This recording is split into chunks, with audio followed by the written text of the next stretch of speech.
Voy a hacer una exposición bastante sensible, estimo yo que pueda ser sensible, ¿no?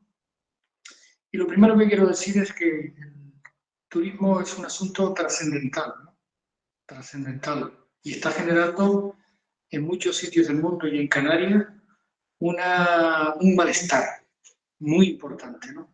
Este malestar se ha acelerado a partir del año 2008, curiosamente, con la crisis económica, financiera del año 2008, se ha acelerado ese malestar, ¿no?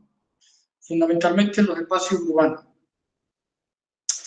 Ya estábamos teniendo conocimiento de lo que estaba pasando en Barcelona, en Venecia, en Berlín, en Londres, en París, en Roma.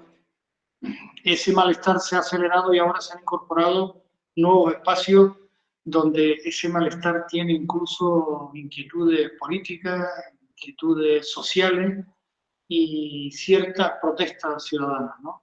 De todo en Valencia, en Madrid, en Sevilla y en Canarias ya lleva tiempo que se viene planteando en forma de malestar últimamente, pero las últimas movilizaciones que se han desarrollado en Canarias tienen que ver con el turismo, o con el crecimiento turístico, o con el malestar turístico. Entonces, estamos ante un asunto de máxima trascendencia social, política y ambiental, el turismo, ¿no? Y ahora regresamos.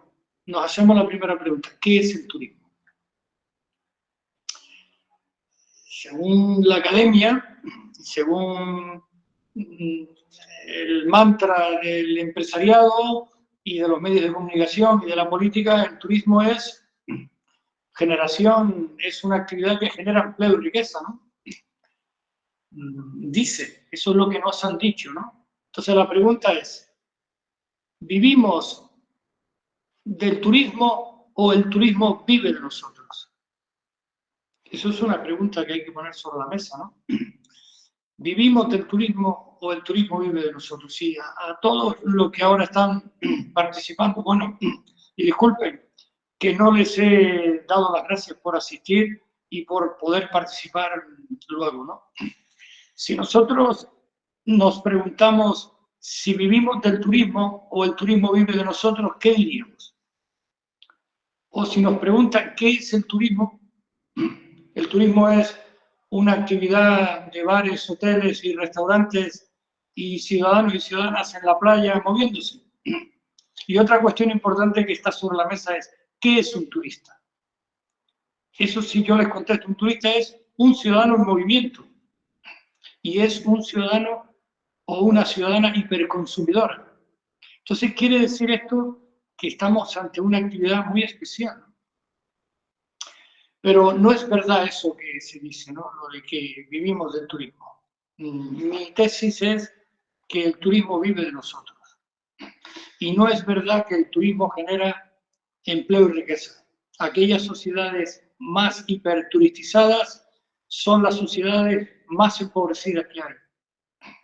El ejemplo más claro lo tenemos en Canarias. Cuanto más crece el turismo, más aumentan las bolsas de miseria, más aumentan las bolsas de pobreza, mayor impacto es, ¿no? Pero al capital internacional le ha interesado en todo este tiempo, en los últimos 70 años, le ha interesado que no supiéramos exactamente qué es el turismo. Por eso el capital internacional ha producido, por ejemplo, que en el Estado español, perdón un momento, que tengo que beber un poco de agua. Se ha producido en el Estado español que los estudios de turismo no ingresaran a la universidad hasta el año 1996. No interesaba analizar académicamente el turismo.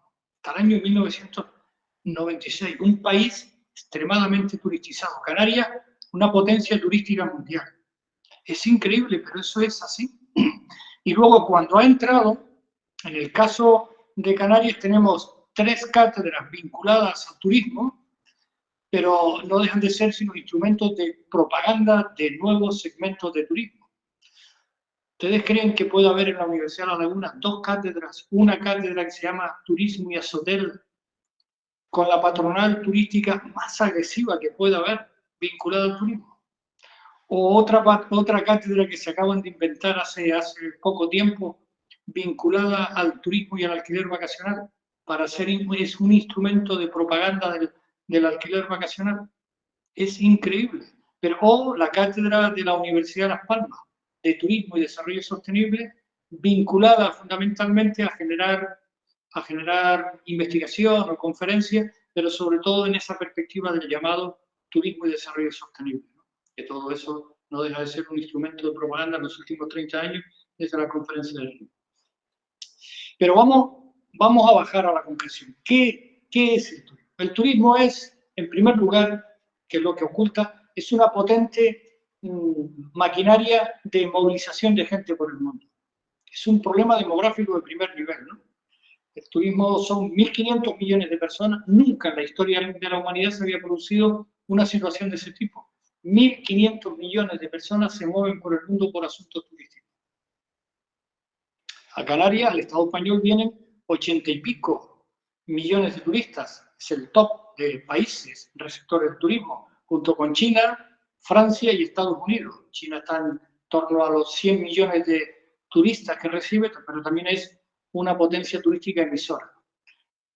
Y Canarias, si fuéramos un país independiente, estaríamos en un nivel 3. Somos una potencia turística, recibimos 16 millones de turistas, ¿no? De esos 1.500 millones. Pero hay otra cuestión importante desde el punto de vista demográfico.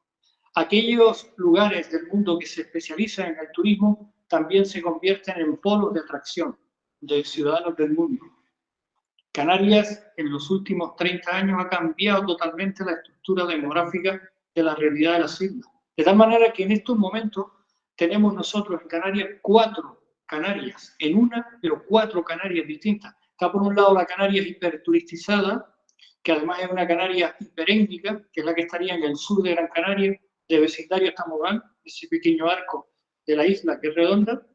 Ahí vive gente de todos lados del mundo y es la Nueva Canarias, ¿no? Conjuntamente con esa Nueva Canaria en Tenerife, en el sur de Tenerife, los 5 municipios turísticos del sur de Tenerife, en Gran Canaria solo son 2 municipios turísticos los afectados, San Bartolomé de Tirajana y Mogán, que es donde está concentrada la mayor cantidad de turismo, junto con la ciudad de Las Palmas, que fue donde se empezó a desarrollar el turismo inicialmente. En el caso de Tenerife, el sur de Tenerife, a partir de los años 70, fundamentalmente porque antes en el sur de Tenerife el turismo era escaso, es el aeropuerto cuando se abrió a partir del año 1978, porque antes era el aeropuerto Tenerife Norte, Los Rodeos, y es una nueva realidad sociodemográfica, también la del sur de Tenerife, de características similares a las del suroeste de Gran Canaria, ¿no? Que iría desde la zona de Granadilla, en el municipio, en la zona de San Isidro, el municipio de Granadilla, San Miguel, que es un municipio que está hiper transformado, Arona, Adeje y Guía de Isora. Y luego un poco Santiago del Teide, que es un municipio de medianía, pero tiene la zona turística en el acantilado de los Gigantes. Y luego Lanzarote y Fuerteventura, que están en un proceso de transición para convertirse en un espacio de similares características al suroeste de Gran Canaria o al suroeste también de la isla de Tenerife. Esa es la Canarias en estos momentos diversa, múltiple y extremadamente turístizada, ¿no? La otra Canarias importante en el otro extremo es la Canarias que está en situación de vaciándose, ¿no? Que es la Canarias de La Palma, fundamentalmente, de La Gomera, que han perdido población en relación a la población que tenía en los años 30, y luego estarían las zonas de medianías y cumbres de Gran Canaria y las medianías y cumbres también de la isla de Tenerife, pero parcialmente. No es el problema de la isla de Gran Canaria. Esa sería la otra Gran Canaria, los dos extremos, ¿no? Y en tercer lugar estaría la Canarias vinculada a los crecimientos poblacionales después de la Guerra Civil, que es la ciudad de Las Palmas y todo lo que es el crecimiento de la ciudad alta de Las Palmas y la ciudad de Santa Cruz de la Laguna, donde se producen polos de acercamiento vinculados con la emigración de las islas menos pobladas, de las islas de cada una de las provincias, La Palma, La Gomera y El Hierro hacia Santa Cruz, y Lanzarote y Fuerteventura hacia la ciudad de Las Palmas, y en la ciudad de Las Palmas también, junto al calor del crecimiento turístico de los años 50 y 60 en la Horna de la playa de las Canteras, se produce un crecimiento vinculado a la población de medianías y cumbres de Gran Canaria que se vienen a la ciudad de Las Palmas. Y luego hay, eso sería la tercera ciudad, la tercera Canarias, ¿no? Y luego hay una cuarta Canarias que tiene que ver con los colapsos y los tráficos, los colapsos que se producen en las vías de acceso, ¿no? El caso de Santa Cruz La Laguna, porque la clase media, el crecimiento en los últimos 40 años del funcionariado, de sanidad, de educación, y con una muy mala planificación, donde se han ubicado todos los grandes centros comerciales, las universidades, los hospitales, en el caso de Santa Cruz La Laguna, o en el caso de la isla de Gran Canaria, el gran corredor que va desde Gando hasta Ginamar, los grandes centros comerciales, la gran galería de naves industriales, es lo que está generando el colapso y sobre todo la huida de las ciudades de la clase media de profesionales, abogados, arquitectos, que generan esos colapsos a primera hora de la mañana y ya se está acelerando porque todo el mundo quiere llegar al puesto de trabajo, todo el mundo quiere ir a la universidad, todo el mundo quiere ir a los hospitales y ese es el colapso que se provoca, ¿no? Pero sobre todo viene dado por la huida hacia la zona de medianía. Todo esto tiene que ver con el turismo, ¿no? Entonces, el turismo en términos poblacionales y en términos territoriales es un problema demográfico. En segundo lugar, el turismo está asociado con la gran revolución de los medios de transporte. Si nosotros entendemos, Canarias se incorpora al turismo desde el último tercio del siglo XIX. ¿Por qué se incorpora el último tercio del siglo XIX? Por la revolución de los medios de transporte. Cuando se introducen los barcos el vapor, que provoca que Canarias sea una zona excepcional. Nuestro desarrollo industrial de agricultura de exportación a partir del último tercio del siglo XIX está relacionado con esa revolución que se produce en los medios de transporte porque se supera la vela por la introducción del vapor. De tal manera que en esa fecha Canarias se convierte en un espacio que tiene una triple dimensión, ¿no? Se convierte, por un lado, en una gran estación carbonera, sobre todo la ciudad de Las Palmas y Santa Cruz de Tenerife. Canarias se convierte también en una gran zona exportadora de productos agrícolas perecederos. Anteriormente no podían exportarse productos agrícolas perecederos porque tardaban 15 días, 20 días. Estábamos a expensas de las condiciones climatológicas para poder llegar a Europa, a los mercados. Y la tercera cuestión importante es que aquí se inicia el desarrollo del turismo por esa revolución de los transportes. La revolución de los transportes es demasiado importante para poder entender el turismo por la idea esa de que un turista es un ciudadano en movimiento. Si no hay movilidad, no hay turismo. Eso es así. Es el turismo internacional, se ha desarrollado por la aviación comercial que se desarrolla después de la Segunda Guerra Mundial. Pero bueno, es importante fijar la mirada y fijar la atención de lo que se produce en el último tercio del siglo XIX con la revolución de los medios de transporte. Entonces, en el caso de Canarias, el barco es fundamental porque convierte a Canarias en una gran estación balnearia, en una gran estación. Es cuando empiezan a venir a Canarias los turistas de clase media alta que venían largas temporadas, y Canarias es conocida en las sociedades médicas europeas como un gran lugar balneario. Son las sociedades médicas europeas las que promueven las condiciones climatológicas de Canarias para curarse sobre todo enfermedades relacionadas con las vías respiratorias. Sustituimos a Madeira por sobre todo Santa Cruz de la Palma, Tenerife y Gran Canaria, ¿no? Y es una época en la que la arquitectura que se hace es excepcional. De hecho, hay una tesis que ha publicado un profesor de la Universidad de Las Palmas que se llama vinculada a la arquitectura del ocio, que era cuando los hoteles eran palacios, ¿no? Y esto todo también lo ha investigado recientemente fallecido Nicolás Lebo, el papel de las primeras colonias extranjeras, alemanas e inglesas, en Canarias vinculadas al turismo, que era gente de clase media que venía a largas temporadas por las condiciones terapéuticas que generaba el clima de Canarias, ¿no? Entonces no perdamos de vista que la revolución de los medios de transporte. La otra cuestión importante de la revolución de los medios de transporte es lo que se produce después de la Segunda Guerra Mundial con la aviación comercial, que se achica el espacio, se achica el mundo, ¿no? Un barco tardaba de 7 a 10 días en llegar a Europa. Con la introducción del vapor ya se va reduciendo y con la introducción del avión nos ponemos en una distancia media de 4 a 5 horas. Se achican los espacios. Eso es muy importante entenderlo, el achique de los espacios para poder entender por qué Canarias está en un lugar excepcional como destino turístico, ¿no? Entonces, después de la Segunda Guerra Mundial estamos hablando de otro fenómeno totalmente, que es el fenómeno este que ahora estamos, que está generando tanto malestar, ¿no? Que está generando tanto impacto. Entonces, es muy importante tener en cuenta que es la revolución de los medios de transporte la que facilita el turismo. Los barcos de vapor y luego la aviación a partir de la Segunda Guerra Mundial.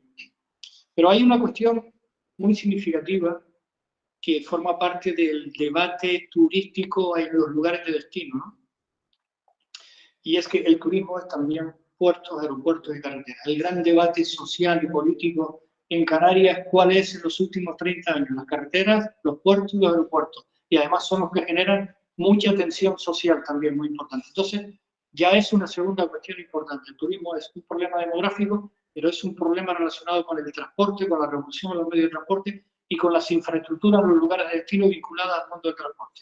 Una tercera cuestión importante que es el turismo, ¿qué es? Lo siguiente.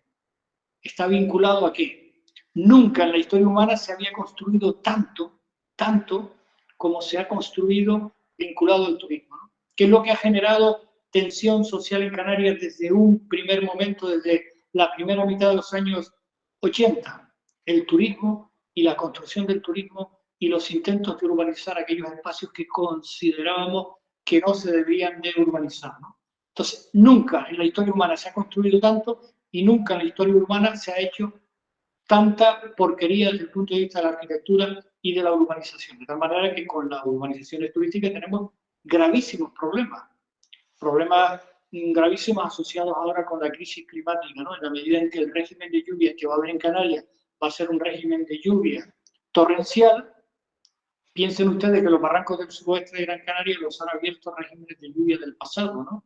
Y ese tipo de lluvia se va a volver a producir. No se han tenido en cuenta los riesgos que la naturaleza va a provocar en esos lugares.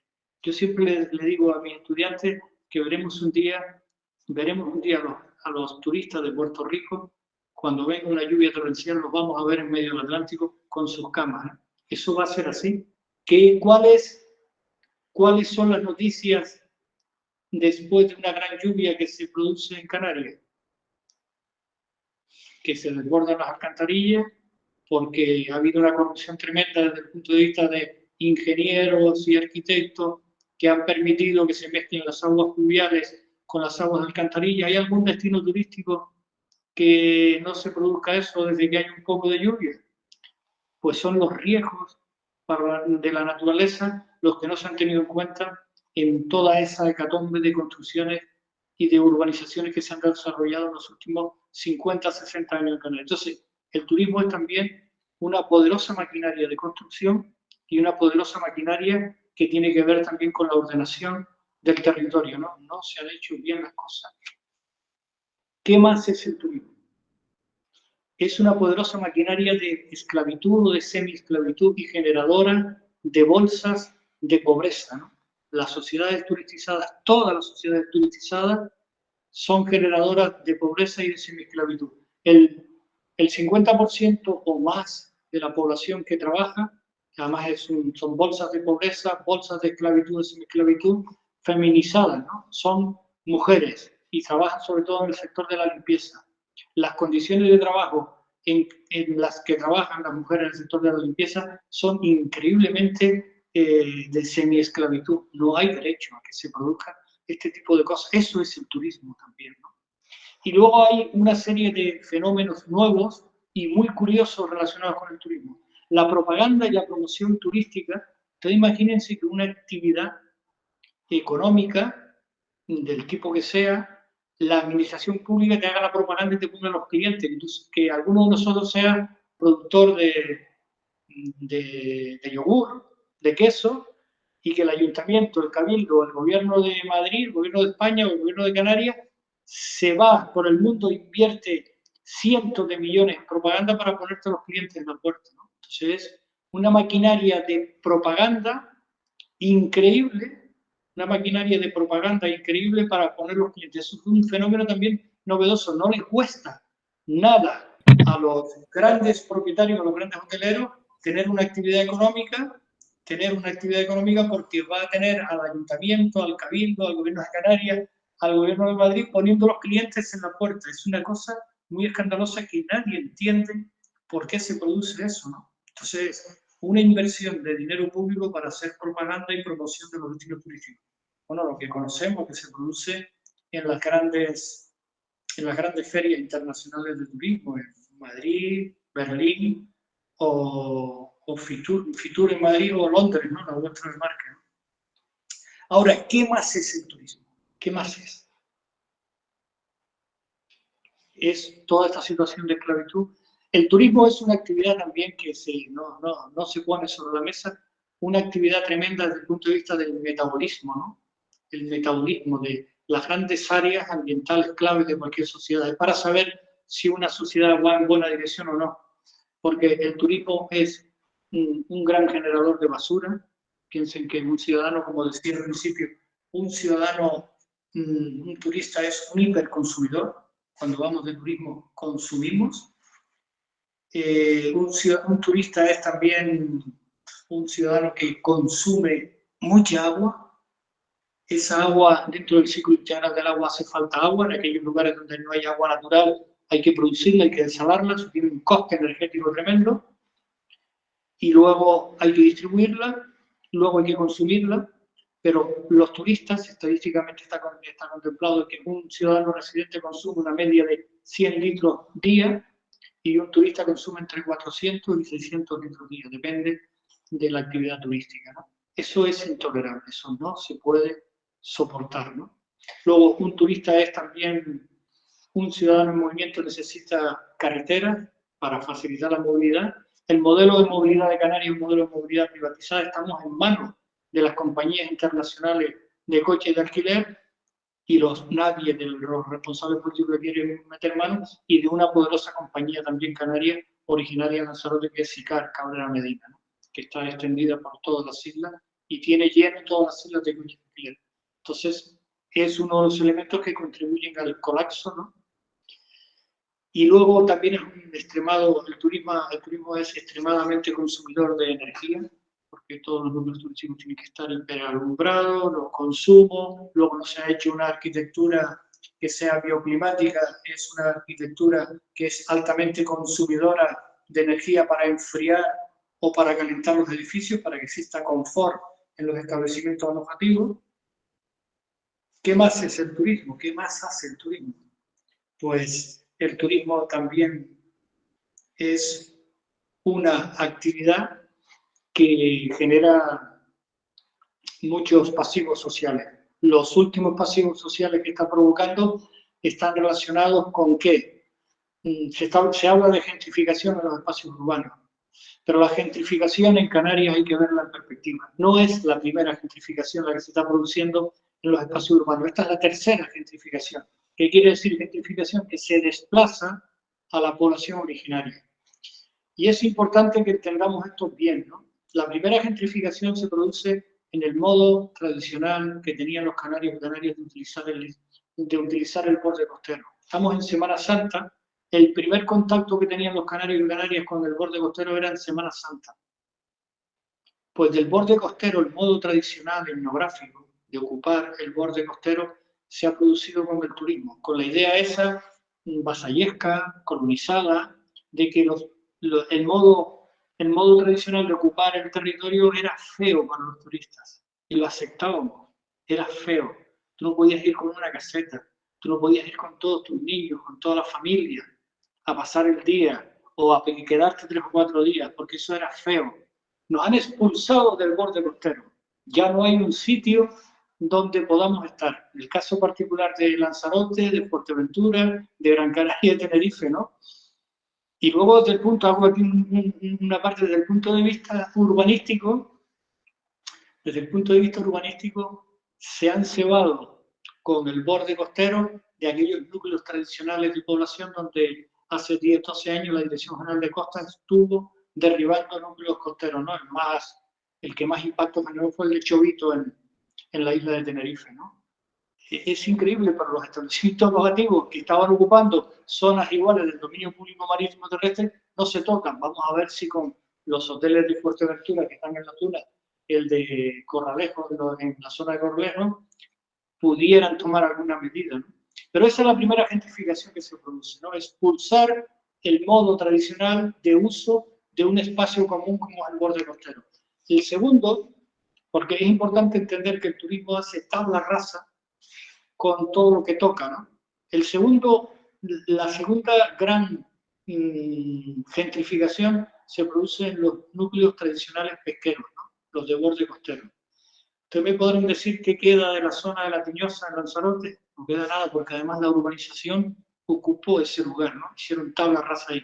¿Qué queda de la zona tradicional de Playa Blanca en Lanzarote? No queda nada, porque eso ha hecho también tabla rasa, lo ha colapsado, ¿no?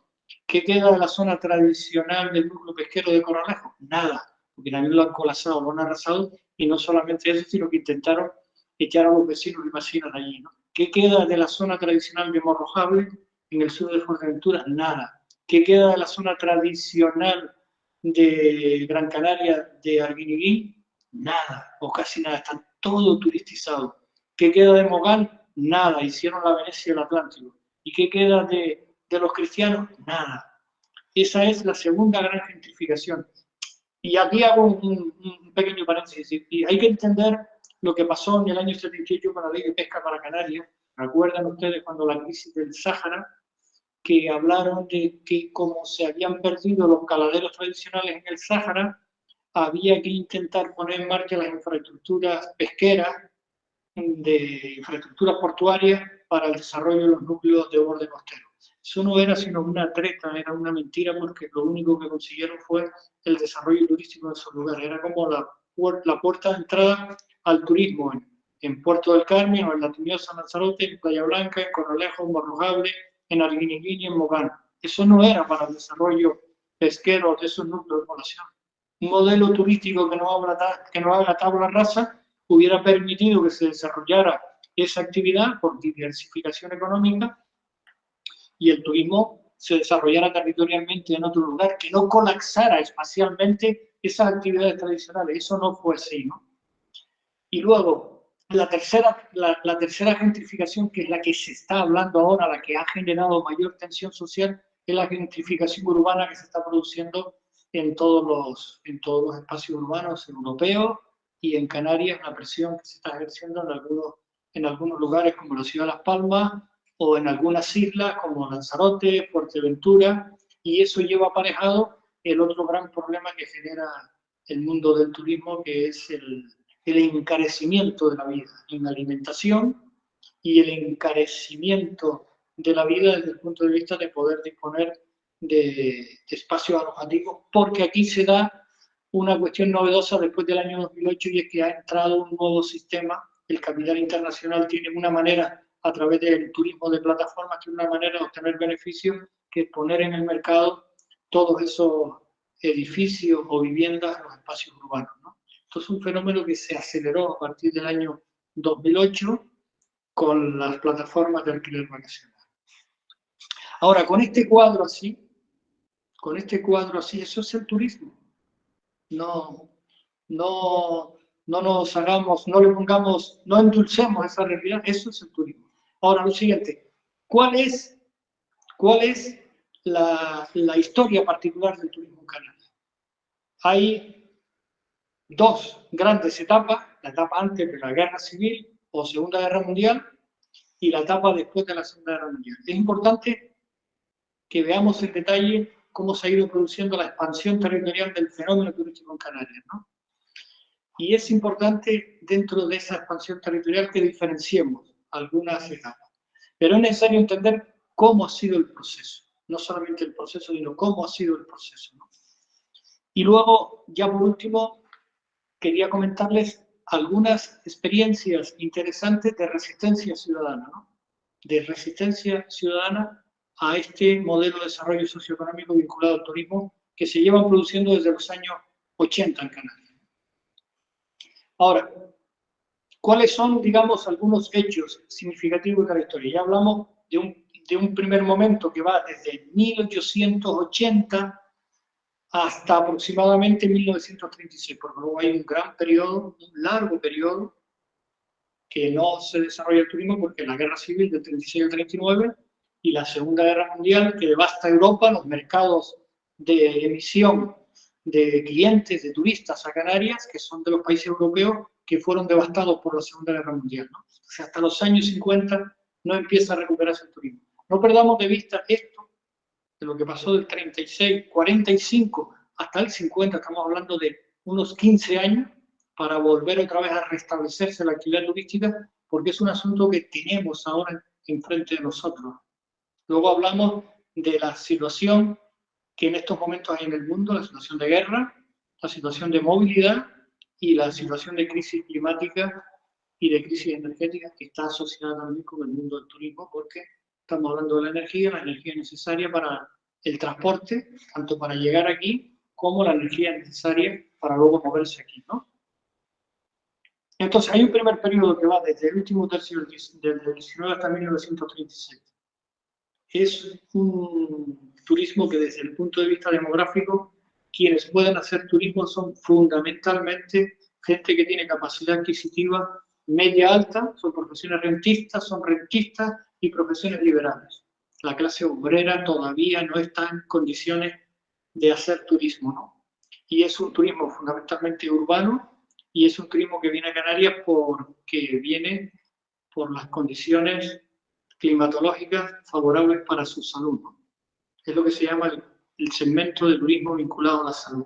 Eso fue el desarrollo turístico en Canarias. Y se hacía una arquitectura que eran verdaderos palacios, ¿no? Lo que la Escuela Santa Brígida es un edificio que está vinculado a ese primer turismo. A partir del año 50, es importante esto que les voy a decir antes de seguir con los datos del desarrollo histórico del turismo. El desarrollo turístico, urbano turístico de borde costero en Canarias fue hipotecado por el franquismo. No perdamos de vista algunos datos que son significativos en todo esto. Saben ustedes que en 1953 se producen los acuerdos hispano-norteamericanos por los que el Estado español facilitó, la España de Franco facilitó la instalación de bases norteamericanas en España. 1953. Y el compromiso de los americanos de que un régimen fascista, dictatorial como el de Franco, entrara, se pusiera en contacto, le lavaran y se pusiera le permitiera la entrada a Naciones Unidas. Eso es muy importante, eso está bien explicado en la película de Luis García Berlanga, Bienvenido Mr. Marshall, ¿no?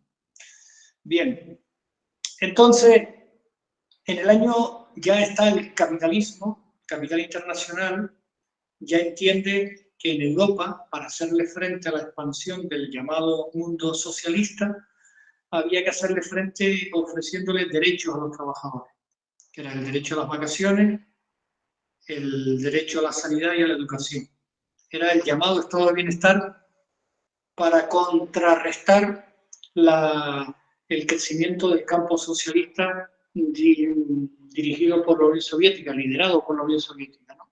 Eso fue lo que facilitó el desarrollo del turismo, y para que se desarrollara el turismo de borde costero, para venir al Estado español y a Canarias y a Baleares a buscar el sol, hacía falta dinero y hacía falta urbanizar, construir, ¿no? Pero claro, el turismo es otra actividad importante, es una actividad extremadamente especulativa, ¿no? El beneficio. Entonces, el capital internacional le exige a Franco que ponga en marcha la ley del suelo. Es una ley de base anglosajona, es la ley del 56.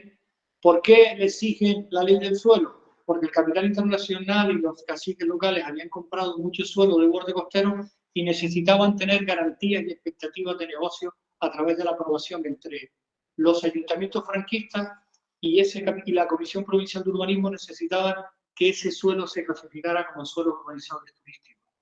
Por ejemplo, el caso de la Tejita es un plan parcial aprobado en la época de Franco, del año 74. De tal manera que el modelo turístico de Canarias fue ya hipotecado por el franquismo. Quédense con esa idea. El modelo turístico de Canarias fue hipotecado y se clasificó solo en los bordes costeros. En Fuerteventura habían como 600.000 camas, en Lanzarote 450.000 camas, y en Gran Canaria clasificaron todos los suelos, todos esos barrancos, y en Tenerife igual, ¿no? Y ese es lo que hipoteca territorialmente el modelo turístico de Canarias. Luego, a partir del año 82, que se constituyó el Estatuto de Autonomía de Canarias y se constituyeron con una serie de competencias, entre otras, en materia de ordenación del territorio, fueron capaces de quitar del mercado turístico y de la losa que significaba todos esos suelos expectantes para construir sin tener la capacidad de gestionarse territorialmente y sin todo lo que tiene que ver con las infraestructuras que le pudieran dar posibilidades a esas condiciones turísticas. No, porque lo que ha venido después, la comunidad autónoma y los cabildos y los ayuntamientos no se han atrevido a quitarle del mercado de expectativas turísticas a esos propietarios que habían clasificado los suelos. Eso se podían quitar. Solamente el 18 de julio del año 2001, cuando se aprobó la llamada Ley de Medidas Urgentes, en la época que estaba Román Rodríguez de presidente del Gobierno de Canarias, se quitaron del mercado algunos planes parciales que no habían cumplido con el plan de etapas, no habían modificado nada. Se podían quitar, al igual que uno, si pide una licencia urbanística en un suelo urbano, a los 2 años ya tienes que volver a medirla porque ya se te caducó, se podían caducar todos esos suelos expectantes de negocios, como poner una peseta en el banco y esa peseta te está creciendo, creciendo, creciendo. Esto es lo que ha pasado con el negocio del suelo en Canarias en manos de capital internacional y de caciques locales. Y nunca han quitado del mercado, salvo esos planes parciales en julio del año 2001, cuando la llamada moratoria de Canarias. Entonces, es importante que tengamos claro que desde el punto de vista territorial la hipoteca del modelo de desarrollo turístico del borde costero ya estaba tomada por los ayuntamientos franquistas y por el capital internacional y los caciques locales que habían comprado suelo de borde costero, ¿no? Por eso siempre se habla, no se puede quitar del mercado esos suelos porque tienen derechos indemnizatorios. Eso no es verdad, no tienen derechos indemnizatorios de ningún tipo. Cuando tú en un plan parcial en una pieza de suelo no has hecho la urbanización, eso hacer calles, poner farolas, poner alcantarillas, no tienes derecho. Si tú no cumpliste el plan de etapas, no se ha quitado. Bien, entonces, ¿cómo ha sido el desarrollo turístico territorial desde los años 60 para acá en Canarias? Inicialmente, territorialmente, se desarrolla en la isla de Gran Canaria, fundamentalmente Las Palmas. El sur de Gran Canaria no se desarrolla hasta la segunda mitad de los años 60, cuando el conde de la Vega Grande, en la zona de Maspalomas, convoca un concurso internacional de ideas que lo ganó una empresa francesa, pero no hizo lo que dijeron esa empresa francesa, ¿no? Pero hasta esa fecha está exclusivamente concentrado. Es el norte también de la isla, son los norte, es el norte de la isla de Tenerife, con el epicentro del puerto de la Cruz, luego algunos núcleos menores, como la playa de San Marcos, Helicó, Bajamar y Punta de Hidalgo. Fundamentalmente es el norte de Tenerife hasta la segunda mitad de los años 70, porque luego esa zona, sobre todo Punta de Hidalgo y Bajamar, se han convertido en zonas residenciales. Ya no tienen actividad turística como tradicionalmente tenían. ¿Por qué? Y luego es a partir de la segunda mitad de los años 70 cuando se abren los sures. Y en Lanzarote y en Fuerteventura, sobre todo en Lanzarote, el desarrollo turístico no llega hasta que no llegara el agua. El agua es el instrumento de revolución, el agua desalada, porque el ciclo natural del agua no daba para la actividad turística. Entonces, la primera desaladora empezó a funcionar en el año 64 y el primer hotel abierto al público de sol y playa es el Hotel Los Mariones, el viejo, que acaba de ser restaurado, que se abrió en el año 65. Y en Fuerteventura pasa lo mismo, pero es sobre todo a partir de la primera mitad de los años 70, con estos dos hoteles de la polémica de las playas de Corralejo, el Hotel Oliva Beach y el Tres Islas, y la zona del Club Aldiana, y algunas promociones que hizo la empresa pública vinculada a la Caja de Ahorro Por Tu Casa, Promociones Turísticas Canarias, que hizo cosas en el sur de Gran Canaria, las hizo en Fuerteventura y las hizo en Lanzarote. Las hizo en el Hotel Lancelot y el Club La Santa, y lo que hizo en Tarajalejo, un hotel también que hizo Por Tu Casa, Promociones Turísticas Canarias, que fue un intento de capital social de vincularse a la actividad turística, pero que terminó como ya todos ustedes conocen, ¿no? Luego, es en la segunda mitad de los años 70 cuando se abren los sures. Se abre el sur en toda su pujanza, el sur de Gran Canaria. Se abre el sur de Tenerife, después de que se abrió el aeropuerto internacional Reina Sofía del sur, y se abrió el sur de Lanzarote, empezó a desarrollarse, Puerto del Carmen empieza a colmatarse, y a partir del año 74, que fue cuando se inició la construcción del Hotel Las Arenas en Costa Teguise, se empieza a desarrollar también el núcleo de Costa Teguise, ¿no? Es importante ver algunas particularidades de los modelos de desarrollo urbanísticos en las islas, ¿no? El caso de Costa Teguise es una urbanización de un solo promotor. Compraron suelo rústico a una peseta al metro cuadrado y Explosivos Río Tinto lo puso en el mercado, primero urbaniza, luego genera edificaciones de gran calidad para ponerlas en el mercado inmobiliario. Es la actividad inmobiliaria la que interesa en esta fase, ¿no? Igual pasa en Playa Blanca. Y Playa Blanca es un desarrollo turístico de la segunda mitad de los años 80. Antes no hay nada en Playa Blanca, Lanzarote, al igual que tampoco empieza a desarrollarse otro turismo vinculado a establecimientos hoteleros de gran calidad como en la zona de Meloneras en Gran Canaria, ¿no? Que es también lo que pasa en el sur de Tenerife, que desborda de playa de la zona de Adeje, de Playa de las Américas hacia allá, se empieza a desbordar en la segunda mitad de los años 80. Y en la segunda mitad de los años 80 se incorporan al fenómeno turístico las islas de La Gomera, La Palma y El Hierro, muy tímidamente. Pero aquí hay que decir una cuestión importante en relación, porque para entender los fenómenos turísticos particulares desde el punto de vista territorial en las islas, que es el papel turístico de La Gomera, La Graciosa y la Isla de Lobos, ¿no? Son escenarios turísticos que tienen que ver con el hinterland de lugares turísticos mayores, residenciales. El caso de la isla de Lobos es una isla que está sufriendo una presión, a pesar de ser parque natural, una presión turística tremenda, muy desbordante, porque es una isla de visita de un día, no hay alojamiento. Y bueno, y hay una problemática muy importante, ¿no? Igual pasa con La Graciosa, es un mix de similares características al de La Gomera. La Graciosa y La Gomera no son lugares de alojamiento, sino que son lugares de visita. El ferry del año 74, que ahora están celebrando los 50 años, es el que provocó la gran transformación de La Gomera, tanto para los gomeros y La Gomera venir a Tenerife, como para convertirse en un lugar, en un espacio, en un hinterland asociado al desarrollo turístico del sur de Tenerife, ¿no? Que es la visita a La Gomera de un día y vuelta. Y luego también se ha desarrollado de forma mixta los alojamientos vinculados al fenómeno de similares características a La Graciosa. La Graciosa también es la visita de un día, pero se ha empezado a desarrollar también, ya lleva tiempo, pero ahora está más colmatado como lugar de alojamiento, donde los pequeños propietarios locales han metido en el mercado establecimientos alojativos, que es el caso de Valle Gran Rey, o el caso de Caleta del Cebo, ¿no? Bien,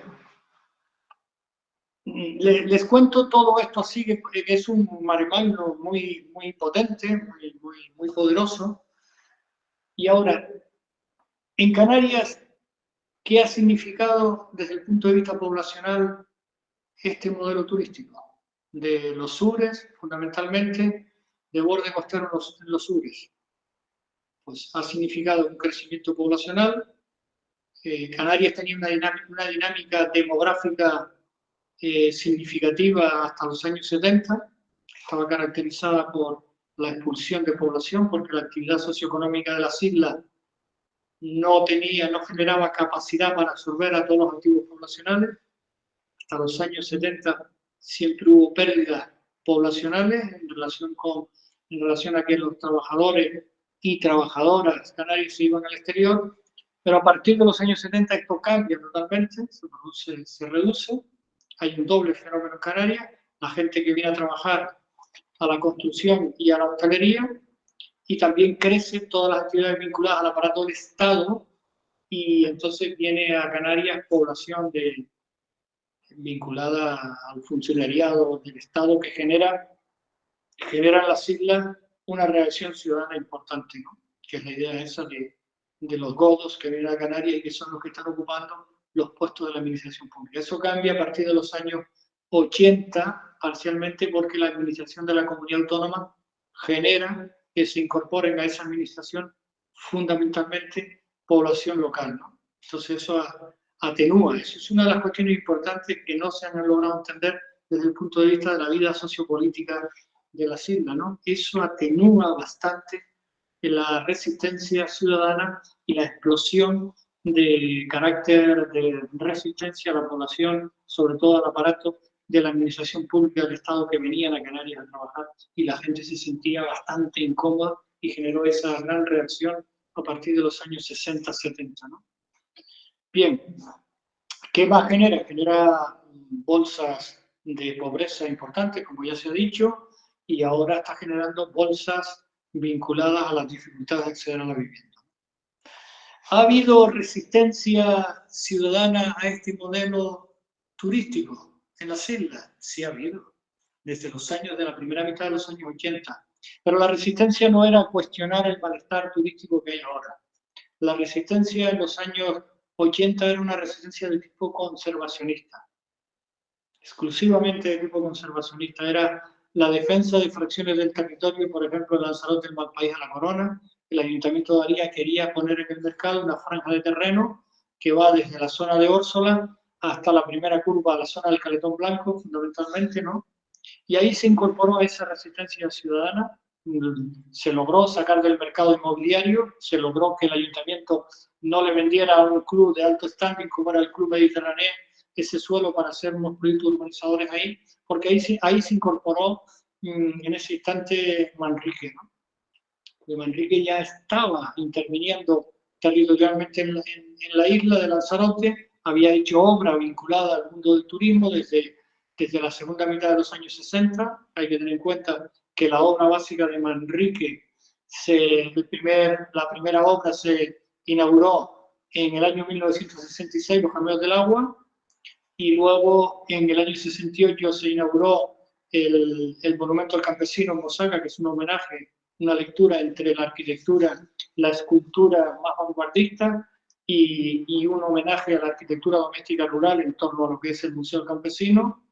Y luego en los años 70 se inauguraron las otras tres obras importantes de Manrique, el centro, no el centro de visitantes, sino el restaurante El Diablo en Montañas del Fuego, en el Parque Nacional, el Mirador del Río, en la zona del Rico de Famara, y el Museo Internacional de Arte Contemporáneo en Arrecife, que era el acondicionamiento de un establecimiento que estaba en muy malas condiciones. Y ya en los años 60 había iniciado las obras del Jardín de Cactus, que es una obra larga, inmensa, que terminó en el año 92, ¿no? Digo esto, introduzco aquí a Manrique, la resistencia, porque es una obra muy concreta que lo que hace es que le da un plus de valor al territorio de la isla y a aquellos lugares en los que interviene, es decir, que acondiciona lugares degradados, pero también ese plus de valor es que plantea un modelo de desarrollo turístico, ¿no? Y la tercera cualidad de Manrique es la de ser activista. Y en la defensa del territorio, desde un primer momento se incorporó a la defensa del territorio en la defensa de ese borde costero en el año 83, cuando el Ayuntamiento de Aría quería poner en el mercado inmobiliario esa fracción del suelo, ¿no? En la zona del Malpaís de la Corona. Luego las playas de Papagayo hoy no están todas urbanizadas porque la ciudadanía se movió y exigió que en la primera ley de espacios naturales fuera incluida las playas de Papagayo como espacio natural protegido. La raya no llegó hasta la zona del Castillo de las Coloradas, donde está el Hotel Volcán, y la zona del Puerto Deportivo Marina Rubicón, porque el gobierno de Saavedra no se atrevió a proteger todo ese borde costero del sur de Lanzarote. Luego hubo una batalla muy importante para que fuera incluido como espacio natural protegido, dentro de la primera ley de espacios naturales, las dunas de Corralejo. En aquellos momentos los estudiantes que estaban tanto de Lanzarote como de Fuerteventura se movilizaron. Es verdad que había otra sensibilidad importante en Fuerteventura vinculada a la militarización de la isla, porque toda la maquinaria de guerra del Sáhara la trajeron a Fuerteventura. Y también hubo una defensa muy importante, ya más avanzado el tiempo, la defensa del barranco de Beneguera, pero el barranco de Beneguera está sufriendo otro tipo de transformación en estos momentos, porque la idea en aquellos momentos era que la frontera en Gran Canaria era y tenía que ser Mogán, de Mogán para allá, para la aldea, no. Pero saben ustedes ahora, un paréntesis aquí, que ahora hay un proceso acelerado de turistizar toda esa zona, la zona virgen de borde costero de Gran Canaria, de la mano del actual presidente del Cabildo de Gran Canaria, porque quiere meter en el mercado inmobiliario no solamente la aldea, sino meter en el mercado inmobiliario turístico, digo inmobiliario, pero el mercado turístico, la zona del denominado Parque Nacional del Huigüí, ¿no? No es otra cosa, ese lugar no nadie lo va a tocar, ese lugar está protegido porque es parque natural dentro de la Ley Canaria de Espacios Naturales, pero lo quiere meter porque es un reclamo turístico y además tiene luego la gran infraestructura que quiere hacer la carretera desde la aldea hasta Mogán para unirla y hacer el anillo circular en la isla de Gran Canaria, ¿no? Luego hay otro espacio también que se salvó, que es la zona de El Rincón en Tenerife. Entonces ya hubo una primera batalla por la defensa de fracciones del territorio. Algo parecido a lo que está ahora pasando en Tenerife con la defensa de la fracción del territorio de la zona de la Tejita o la defensa de la fracción del territorio de la zona de Cuna del Alma. Es decir, no meter más espacios de borde costero en el mercado turístico y turistizarlo. Y luego, a principios del siglo XXI, hubieron poderosas movilizaciones y estas movilizaciones ya empezaron a cuestionar la propaganda que a partir de la conferencia de Río encontraron los operarios turísticos y el aparato político en Canarias, ¿no? Decían que éramos un turismo de desarrollo sostenible. A mí me preguntan los estudiantes qué es el desarrollo sostenible, pues es una palabra esotérica, ¿no? Y para saber si un lugar es desarrollo sostenible o no, les decía, pues si sabemos qué se hace con el agua, con la energía, con el transporte, con la basura, sabemos si una sociedad va por buen camino o no. Si sabemos si esa sociedad es redistribuida desde el punto de vista de la base productiva, si hay agricultura, si hay ganadería, si hay pesca, si hay comercio, si hay turismo, si hay otros sectores económicos y no está todo escorado en uno, pues es una sociedad que puede estar caminando hacia el desarrollo sostenible. Y si sabemos quién toma las decisiones, quién está tomando las decisiones en Canarias para saber si es una sociedad que va en buena dirección de desarrollo sostenible, quién toma las decisiones, una mesa con dos actores principales, los políticos y los empresarios. Pero la ciudadanía está también en esa mesa. Es una afección importante la que tiene el mundo del turismo, tanto en los núcleos donde se desarrolla turismo y hay población residencial. Mira el gran debate que hay con el asunto de si se puede residencializar los complejos de apartamentos o no, porque la vida es distinta. El gran debate que ha generado el turismo vacacional en los ámbitos urbanos. ¿Cómo va a meter una actividad turística en un bloque de pisos, de 8 pisos, y meter 2 bares o 3 bares ahí? Porque un piso turístico es una actividad que está vinculada a la ley de actividades clasificadas. Es un bar, meter un bar, no puedes meter un bar en un edificio de 8 plantas y el piso 3A, el 4B es un piso de alquiler vacacional, porque la gente viene y tiene otro ritmo de vida. Eso no puede ser. Entonces, decíamos, si tienen que tener capacidad de decisión del modelo de desarrollo turístico, la ciudadanía también tiene que ser una mesa sentada con 4 patas y el conocimiento debe estar ahí también. Y solo se hará aquello a lo que se llegue por consenso. Pero bueno, han estado repitiendo la literatura en los primeros 15, 20 años del siglo XXI, de que esto era un turismo de desarrollo sostenible, que era reserva a la biosfera, y en el caso de Lanzarote le incluían también de que podías venir a ver la obra de Manrique, ¿no? Y eso es lo que se ha estado desarrollando en los últimos 30 años. Entonces, eso provocó resistencia ciudadana.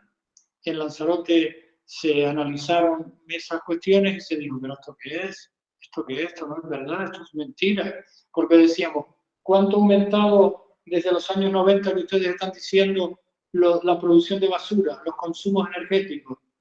¿Cuánto ha aumentado? ¿Cuánto ha aumentado las nuevas carreteras, puertos y aeropuertos, los crecimientos. Esto no va al desarrollo sostenible, no va para ningún lado. Entonces, frente a eso generó reacción ciudadana y se produjeron unas muy importantes e interesantes movilizaciones en Lanzarote, en Fuerteventura, en Gran Canaria, en todos lados, y en Fuerteventura asociado a nuevos proyectos urbanísticos, como fue el proyecto urbanístico del Cotillo, ¿no? Aquel escándalo que estaban haciendo encima, cercano al faro del Cotillo, ¿no? Eso se paró, pero allí está todavía el rastro de los intentos de urbanizar esa zona de ahí, ¿no? Entonces eso generó ya la segunda reacción. Y la tercera reacción ciudadana se está produciendo ahora en estos momentos de hace ya 3 o 4 años con la construcción del Hotel La Tejita, que se ha elevado la resistencia ciudadana con el activismo directo, aquellos dos ciudadanos, aquel ciudadano y ciudadana que se subieron a las torres de La Tejita, o los ciudadanos que resistieron con los cuerpos en la zona de Cuna del Alma, ¿no? Entonces, este modelo podemos reformularlo. Este modelo, mi opinión, ya yo termino para dar la palabra, no sé cómo vamos de tiempo, Ricardo. Sí que quiero dejar, digamos, algunas dudas porque hay una convocatoria de movilización para el 20 de abril, vinculada al mundo del turismo, se pretende extender a todas las islas, y sí que me gustaría plantear algunas reflexiones en relación a la convocatoria. No tengo nada que decir, sino reflexiones desde el punto de vista argumental, ¿no? Y porque se están produciendo fenómenos novedosos. Fenómenos novedosos tienen que ver que la resistencia ciudadana frente a este modelo turístico se están incorporando gente joven, gente muy cualificada. La experiencia de Cuna del Alma fue excepcional. Se está incorporando un segmento poblacional que no era así, que son las mujeres intergeneracionales. Y se está produciendo una nueva forma de lucha que está desbordando el viejo ecologismo tradicional, muy institucionalizado, y que apenas ha reaccionado a esta nueva ofensiva turística. Y esta ofensiva turística está en medio de una situación que es alarmante, que el aparato político no haga referencia, que es una situación de mucha violencia en el mundo. Estamos ante una guerra, estamos ante la Tercera Guerra Mundial. Se desarrolla así, de esta manera, como se está desarrollando, ¿no? Pero los acontecimientos en la Europa del Este son acontecimientos de Tercera Guerra Mundial, los acontecimientos en Palestina son acontecimientos de Tercera Guerra Mundial, y sobre todo porque están, lo importante de esta guerra es que no existan normas, no exista el derecho a la vida, no exista derechos humanos, no exista el derecho internacional de la guerra. Eso es lo que nos está reflejando el genocidio de Palestina, y es lo que se va a desarrollar en la nueva guerra mundial que viene. Es una guerra, va a ser una guerra también novedosa, porque se van a utilizar armas atómicas, pero en una sociedad hiperturistizada, hiperdependiente como la Canaria, que no esté atendiendo a estas cuestiones. Es decir, resulta de que los gobiernos europeos están invirtiendo dinero por un tubo para preparar la guerra, están invirtiendo dinero por un tubo para preparar la guerra. Escuchen lo que está diciendo el gobierno de Pedro Sánchez y su ministra de Defensa, Margarita Robles, lo que está diciendo Macron, lo que está diciendo el gobierno alemán, lo que está diciendo el gobierno inglés, y todos ellos dirigidos por las Fuerzas Armadas, la OTAN, las Fuerzas Armadas norteamericanas, dirigidos por la industria y una sociedad extremadamente dependiente del mundo del turismo y dependiente de unos mercados muy concretos, y que sigamos todavía pensando de que aquí va a haber un hipercrecimiento turístico es un absoluto disparate. Tenemos que plantear el desarrollo turístico en clave de crecimiento, que es una de las cosas que digo, por qué en la convocatoria no está el de crecimiento planteado. Cuando hablo de crecimiento no quiere decir de crecimiento incluso socioeconómico, sino porque hay que crecer en otras cosas, hay que crecer en la defensa del territorio de las islas, hace falta recursos humanos, recursos técnicos y recursos financieros. Hay que poner sobre la mesa que el nuevo modelo turístico tiene que pagar. Un turista que venga a Canarias y que esté aquí una semana y que no deje 20 euros de impuestos, o que no pague una tasa de 20 impuestos, no merece venir a Canarias. Estamos hablando de 3 euros al día, más o menos. Si ahora están viniendo 16 millones, necesitamos esos 320 millones de euros con un objeto finalista. Pues, ¿para qué? Para resolver los problemas de los vertidos de agua, para dedicarlo a la recuperación de los espacios naturales protegidos, contratar personas, para dedicarlo a recuperar los espacios agrarios. Necesitamos crecer desde el punto de vista de nuestra soberanía alimentaria, necesitamos crecer también en otro modelo de transición energética, y no este que le está entregando nuestro sol, nuestro viento a las multinacionales o está generando un impacto paisajístico tremendo a través de grandes torres y grandes cables para poder transitar toda esa energía que las grandes multinacionales lo van a llevar en crudo.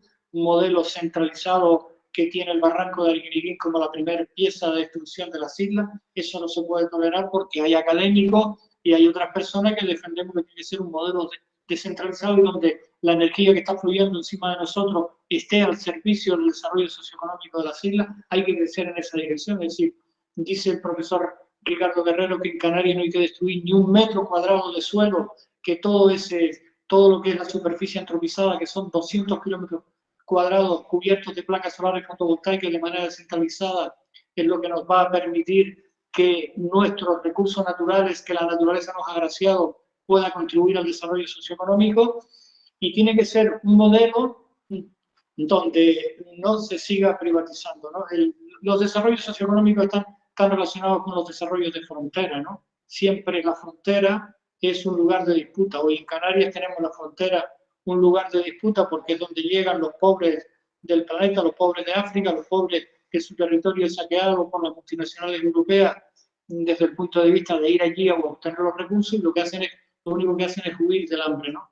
Y en la frontera del desarrollo socioeconómico vinculado al turismo, Canarias es un territorio de disputa de las multinacionales, pero consideran que esta disputa tiene los límites que tiene, ¿no? Y aquí hay que aprender de la crisis de la Primera Guerra Mundial, de la crisis de la Segunda Guerra Mundial, de la crisis del petróleo, porque aquí no hubo crisis con la crisis económica financiera, no afectó al mundo del turismo, parcialmente casi nada, porque había una crisis de violencia y destrucción del Mediterráneo Oriental cuando se inició el conflicto en Túnez, posteriormente en Libia, en Egipto y en la zona de Siria, ¿no? Ese conflicto fue el que facilitó drenar turistas al llamado Mediterráneo Oriental, en el que se incluye Canarias, ¿no? Mediterráneo Oriental, Marruecos, Canarias, y por eso nunca tuvimos una crisis turística, y en cambio aquí a partir del año 2008 creció tremendamente. ¿Cuál es la solución para esto? Es importante que se produzca movilización ciudadana, es importante que sepamos cuáles son los elementos clave de esa movilización ciudadana, ir siempre más, de crecimiento, a buscar otra fórmula de equilibrio socioeconómico, y sobre todo porque estamos en una perspectiva violenta que no podemos olvidarla, ¿no? Y estamos en una perspectiva, finalmente ya me acabo, que no se puede olvidar, que estamos en una crisis climática tremenda y una crisis energética, ¿no? Y aquí las dos cosas. Si hay alguna actividad económica que contribuye, a esta crisis climática y energética, es el turismo. Seamos también serios nosotros a esos niveles, ¿no? Y tenemos que tener una actividad económica que contribuya lo menos posible a la mayor crisis ambiental que tiene el planeta, que está relacionado con el clima, ¿no? Porque ¿cuánto cuesta en términos ambientales un turista venir de Alemania, de Inglaterra, de Francia, aquí, ¿no? Porque esa es otra, donde están los mercados emisores de los turistas que vienen a Canarias y de los turistas que se mueven en el mundo, ¿no? Es la geopolítica del turismo, una geopolítica extremadamente desigual. Se mueven de los países ricos de Europa Occidental, de Canadá, de Estados Unidos, de Australia y Nueva Zelanda. China y Japón son de donde sale el 80% de los turistas del mundo, ¿no? Ya la propia geopolítica del turismo es una geopolítica desigual y es la expresión más concreta de la pobreza y la desigualdad que genera el mundo del turismo. Entonces tenemos la necesidad de afrontarlo con calma y de superar esa máxima de que el turismo es empleo, riqueza y desarrollo, ¿no? Y que el turismo es una actividad absolutamente limpia e impoluta, ¿no? El turismo no es eso de tomarnos un daiquiri debajo de una cocotera. Yo ya me callo y me someto, o que intercambiemos lo que consideremos oportuno. No sé si he aclarado, si he dado mucha información y si he generado un mar de confusión más todavía, ¿no?